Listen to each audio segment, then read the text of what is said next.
Oh, I love it. So good.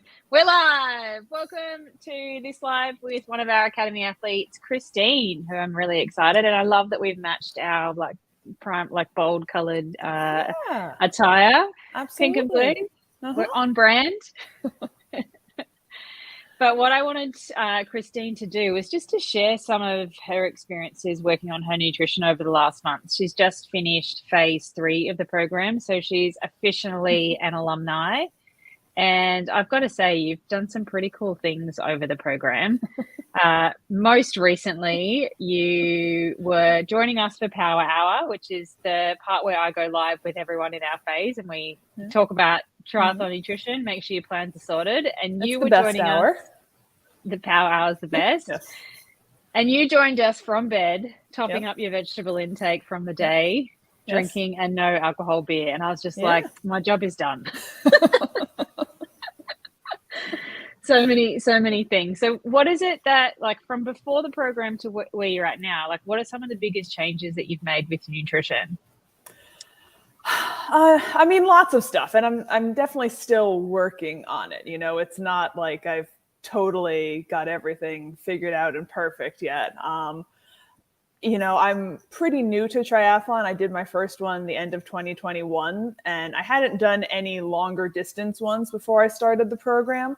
So I hadn't had like major nutrition fails. You know, you hear about people just bonking and dying and puking, and I hadn't done that yet because I hadn't done anything long distance, but I knew I wanted to move up to longer distances, and I'd heard all the stories, and I was like, I don't want to be that person. Let me, you know, get good advice from the start. So, I mean, I've definitely tweaked everything, you know, like I thought I was doing okay. And then like my recovery nutrition, I was like, yes, I'm eating protein after I work out. I'm eating some carbs after I work out, but I wasn't eating enough protein and I wasn't eating enough carbs and I wasn't eating it soon enough. So, you know, just kind of everything has tweaked. And that's kind of the same with like, I'd eat something before my workout, but again, it wasn't enough. And then, you know, day to day, that's where I've got the most work still to go because that's just the biggest portion of everything. But, you know, just working on getting enough fruits, getting enough veggies, just being more intentional, I guess, with what I'm eating and why I'm eating it in relation to training. Yeah, I think that's really important. And it's not something that you can do overnight either. Like we have a big 9-month program, and nutrition is something that's always going to be something that you work on and you tweak and you evolve. It's not something that we can just go, yep, you're like 100% perfect all the time. That's never going to happen. No. But there's been so many things that you've been working on and like can keep working on after the program as well. Mm-hmm. Now, you're our resident medical doctor. Yes. It's like no pressure whatsoever having like a full-on doctor in the program with me because any medical questions, I'm now just like, field that one to Christine. Yeah, sure. It's fine. It's all good. It's what I do all day long. So yeah, I know. Cool. But you've done like a lot of science-based study, right? Like you're really good at physiology, anatomy, chemistry, physics, like medications, all the things. Like you really understand how the body works, which is much more than what an average triathlete would know.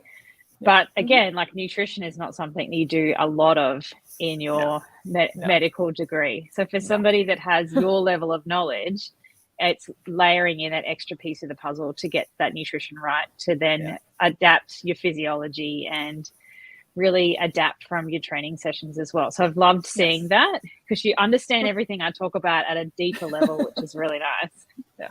Yeah, I knew enough not to totally be screwing things up, but definitely taking it to the next level is nice because, you're right. In medical school, I mean, you know, we might have talked about nutrition for like a day in 4 years. So that's nothing. Yeah. Whereas I did 4 years. I've actually done 6 of nutrition every day. Yes. Yeah. A little different. And you are like very busy, right? Like I talk about the time poor triathlete all the time. Like you are it. Like I'm pretty busy. Yeah, you do a lot of things. So how did you find the time to take a step back and actually work on your nutrition for 9 months? well, I actually changed jobs last year right before the TNA program started to one with less hours. So that timing was perfect. Yes, exactly. And I mean, I'm single and don't have kids. I have no idea how people who have kids do it, because that's just mind boggling, especially any single parents out there. Like, props to you, because I couldn't. Yeah, I mean, it's just, you know, in life, you've got time for pretty much anything if you want to make time for it. And, you know, if you don't really want to make time for it, then you have excuses for not doing it. So that's, you know, bottom line. Yeah, pretty much. I feel that way too. Like, nutrition is one of my highest values. And so I prioritize that, and I'll drop other balls to make sure that my nutrition is good. Like, this week is absolutely nuts for me, but I have all of my nutrition already organized because I know that it's going to be really important to how my brain works this week. And so it's just prioritizing that in your life, because you're never going to have time, are you? And you'll always find something else to fill that time. Even if you're retired, like we retire and then we don't have all this spare time suddenly. We've got like our days filled with things. So just moving it up the priority list if it is something that you want to work on. Yeah, exactly. So you did your first 70.3 this year? Yeah, well, December. So yeah. Oh yeah, December. We're in July already. I know. Yes. So yeah, no, did my first 70.3, and it went really smoothly. You know, it was a little hotter than I had expected, than, you know, was forecast, but you know, not hugely so. And yeah, I mean, things felt spot on. I didn't bonk. You know, the next day afterward, I was like, oh, I feel pretty good. Like, I, you know, could go work out again. So yeah, it was great. And what sort of things did you learn in the program that helped set that 70.3 up, not for failure? I mean, like everything, you know, learning what's really carb loading the day before, which is not just the plate of pasta for dinner, which, you know, I always did, still do, but there's more. You know, the pre-race meal, you know, how much, you know, nutrition you needed to take in on the bike and on the run. And then, you know, as soon as the race was over, like, okay, you know, having food there ready to eat for my recovery meal. You know, I had traveled, so I had brought some food with me because I knew, you know, I needed to have what I specifically wanted right there and wasn't going to rely on what the race had afterward. So, yeah, I mean, everything from start to finish. Yeah. Yeah, I loved you had like a suitcase full of everything that you needed for your race, like some carb loading stuff, your pre-race meal stuff, race nutrition, like recovery. You had it all. Yeah, that was when I flew to Austria in May. Yes, I had about half my suitcase was nutrition and gels and everything. Yeah. And then did you use all of that? I actually don't know how to answer this question. Did you eat everything that you took? I think, I mean, I had intentionally taken like one or two extra gels and chews just in case like something exploded in my suitcase. But I mean, I ate everything I intended to eat. So yes, that all got consumed. Okay, cool. Amazing. Yeah, that photo, I've got that photo of all of your stuff and I'm going to keep that forever. So where to from here? Like, what's the plan for Christine triathlon wise? Now that you've finished the program, what have you set your sights on? I'm doing 70.3 Augusta in Georgia in September. And then I'm doing Clash Daytona again in December. So that's another 70.3. And hopefully I'll, you know, beat my time from last year. That'll be a good point of comparison since that'll be the same exact course. And that's a big TriDot one, isn't it? Like everyone from TriDot goes to that one. Yes, on the raceway. I mean, yeah, and it was. I mean, there were, I don't know, 30 TriDotters or so last year, and yeah, it was a, you know, great time. And it's great too because they have the sprint on Saturday and the middle distance on Sunday, so like you can cheer on your friends doing the sprint and vice versa for them cheering on you. So yeah, it's a fun race. And then probably long-term goals. I just turned 38. So the year I turn 40, that'll be the year I do my first full. Okay. Yeah, want to get a little faster before then, so I don't need quite as many training hours in the week to make the full happen. Yeah. Yep. And, retire from work. And that'd be nice. Yeah. You need, how many cats do you have? 3? I've got 3. Yes. Yeah. You're a crazy cat lady. Yes, exactly. Yeah, you can see the cat tree behind me. Yeah. At least you can kind of go away for a race and they'll be relatively self-sufficient. You can't do that with dogs. You can't do that with kids either, unfortunately. Not until the kids get older. Yeah. Yeah. Like really old, so they don't burn the house down. Yeah. That'd be bad. Okay. So big plans ahead. Mm-hmm. And how long have you been doing triathlon for now? So 2001, you said you did your first try. 2021. So 2021. Sorry, I always get those confused. There's something in my brain that gets the 2000s, the 10s, and the 20s all wrong. So December of 2021 was my first. So only like 18 months or so. I was training for a few months before that, obviously, but so 22 months or so. Yeah, so good. I'm so glad that you did some work on your nutrition early. It's not very common for that to happen because most people go through like years and years of struggling and underperforming and getting sick and getting niggly injuries and things like that before they're like, okay, I think nutrition's probably my missing link. Now I'll deal with it. But for you did it in the perfect sequence because you've got your training sorted, you're doing the awesome Tri-Dot program, you've got that under control. Yeah. And then we start to layer in all of the nutrition strategies that can actually really take your performance to the next level, which is so good. Yeah. So I'm so proud of you.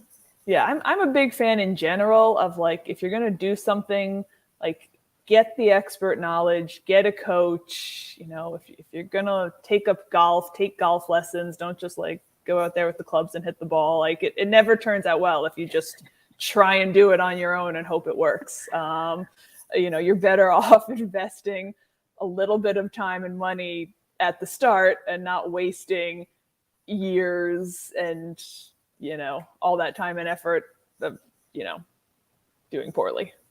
Yeah, I'm with you as well. A lot of people don't think in that same way. Maybe it's like a medico type way of thinking, like just do it right. Do it right the first time. Absolutely. Yes. So the program is an investment, like in time, and it is an investment in money. Any advice for people looking at it maybe that are like, oh, I'm not really sure if that's in my budget? Right.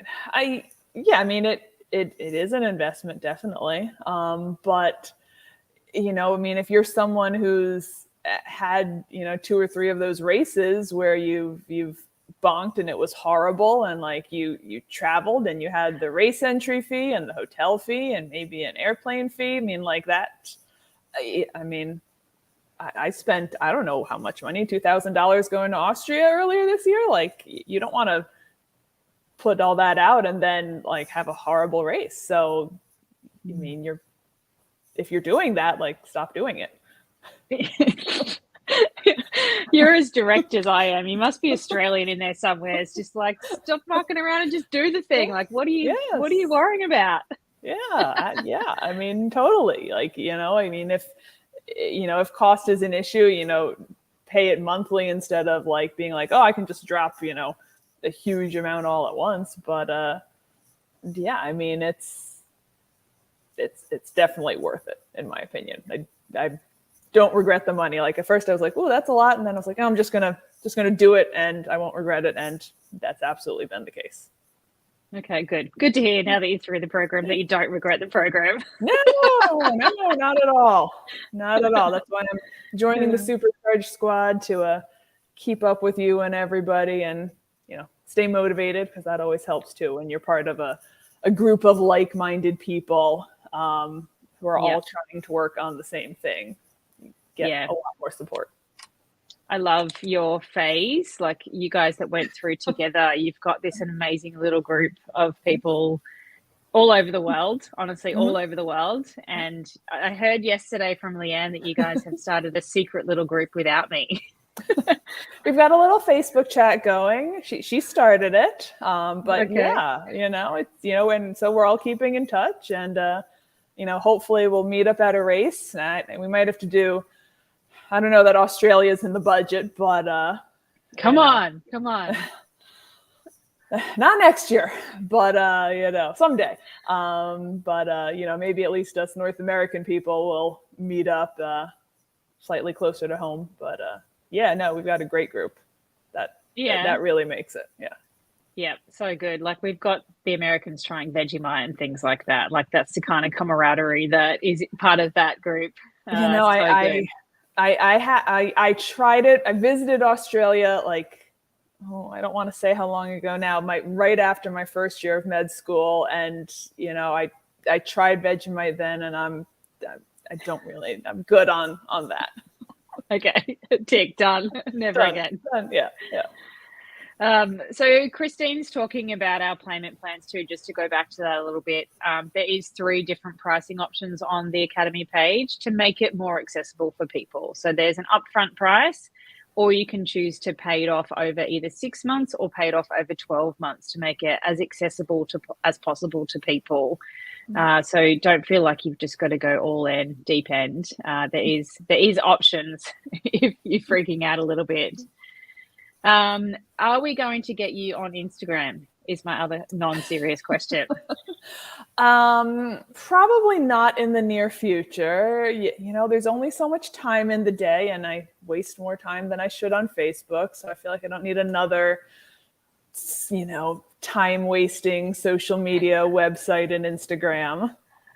Okay. Because we are only going live on Facebook today because Christine doesn't have Instagram. Total weirdo. No, just joking. Yeah. But I wonder if, because being part of the Academy, like everyone does connect together, and it's beautiful to watch everyone's journey together. And I wonder if there will be some peer pressure for you to get over to Instagram at some point. If the rest of my phase talks me into it, I might listen to them. But all right, guys, you heard it here so first. No. Leanne was like, yeah, Instagram's a pain to get on live. Facebook was easy. So, I was like, oh, score. I don't have to deal with that one. Facebook is so much easier, yeah, but we've been doing getting the phone happening and doing Insta at the same time, which has been, it's like the next level of tech for you guys, because I know that you can just do a live now. I've taught you those things, add it to your CV. But double handling is, next level tech. But tomorrow we're going live with, I'm calling it the party live, because it will be basically just one big party with 4 or 5 Academy athletes, and we're going to attempt to go live on Facebook and Instagram at the same time with a bunch of people, which will be fun and also could be a massive train wreck. So lucky you're avoiding that one. Yes. Yeah. Fabulous. We do have doors open to the Academy program now, which Christine has just finished. I'm just going to pop this link up here, and hopefully that works. That'll only work on YouTube, I think. Maybe it'll work on Facebook, unless that's Marla secretly doing that for me. dietitianapproved.com/academy. Doors close this weekend, and I'm not opening them again until January 2024. So if you want to work on your nutrition and you've got a big race season ahead, or big plans for next year, then now is the time to get the ball rolling, because the next opportunity is not for an entire 6 months. And in 6 months, you'll be through phase 1 and phase 2, ready to tackle phase 3, wishing that you had started earlier if you missed that boat. So last question, Christine, any famous last words or any advice for somebody that's watching along, has been keeping an eye on things all week and on the fence and really not sure if they should commit or not? Yeah, I mean, just do it. I mean, nutrition, it's you don't just learn about nutrition for triathlon, but I mean, you talk about nutrition just for life, which, is something that almost none of the population is really good at. So everyone could use help on that. So it's not just oh, I'm only going to learn about what to eat while I'm running. No, you're going to talk about what you're supposed to eat all the time. So not just for your racing, but for your health. So yeah, go do it. I think that's a good point. How are you going with cookies? Cookies is something that we've been working on with Christine. Yeah, She loves cookies. I'm working on finding the balance of, indulging an acceptable little amount and not letting it go off the deep end. It depends on how the day at work is going. So we're getting there, making a little progress. Yeah, I love it. It's not like a quick fix 8-week challenge type thing. Like, it is a long-term habitual, like, lifestyle changing stuff that we've been working on, that's why I said, like, right in the beginning, you eating vegetables on Power Hour was like huge. Yeah. So I know you said don't reward yourself with food, but like rewarding myself with tri-gear is a lot more expensive. So I need to find a better reward than like, a new tri-kit. So I'm working on that. Make a list. We could make a list and put a price or a dollar value next to things. So you could, pick from it, and it's only like a few dollars or $5. Okay. I like, my brain is mush this week, but I don't know, like a massage. What's the massage cost over there, or a movie at the cinema? Yeah. I mean, massage is probably like, I don't know, $70. Okay. Okay. Yeah, that's a little much for every time I want to eat a cookie and don't eat a cookie. Are you into stationery, like pens and stickers and sticky notes and stuff like that? No, not my thing. No. Yeah. Cat toys? I'll have to give it some thought. They've got too many. They don't play with them. They're cats. They like the cardboard boxes from Amazon. Yeah, and the dangling strings from your loose strings from your clothes, or the curtains and stuff like that. Oh yes. All right, awesome. Well, thank you so much for jumping on live with me. I know it's getting pretty late there over on the Eastern time zone. Sharing a bit of your story. Sarah. Yeah, it's been great. Yeah, thank you. And thank you for being such a huge advocate of the program. I often get tagged in things from random Facebook groups all over the internet, and it's Christine like shouting from the rooftops how awesome it is. So thank you so much for that. I mean, if I don't do that for many things, for almost anything. But so like, wow. I promote you and I promote TriDot because you guys are both awesome, and not really much else. So yeah, great job. Oh, awesome. That means a lot. Thank you. Yeah. We'll go to bed. Thank you so much. And if anyone is watching along and wants to join us and wants to work on their nutrition, dietitianapproved.com/academy. You've got until Saturday afternoon, evening, your time over in the US, depending on what time zone you're in. But once the doors are shut, it's all over Red Rover. We're strict. We're strict here. Just like Christine. We just do it. Just get it done. Just do it. Yep. All right. Thanks so much, Christine. Have a good night. And awesome. I'll talk to you Thanks, soon Taryn. in the Supercharged Squad. Bye. Yes. Bye.